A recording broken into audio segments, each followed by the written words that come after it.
all my platforms, I see thousands of comments of white people who are like, your article literally saved my life because Mhm. I had no idea. And I get this comment probably the most out of white people, in addition to the N word and all the slurs that I get too. Of course.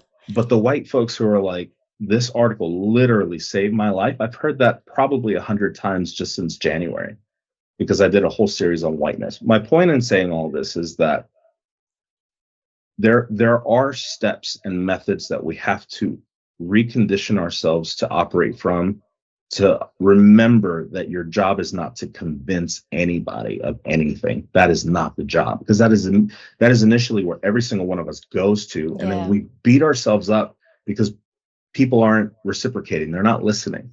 And instead of just closing that door and just being like, we're just never going to go there with that person, that's not where they're at. And that can look a million different ways. I can block them, I can cut them off my life, I can set boundaries, I can keep minimal conversations. I did it with my family, I've done it with friends. You got to do what you got to do. The problem is that when we commit to doing this work, it activates a sense of loneliness that we're not ready for. And then what happens is you grieve.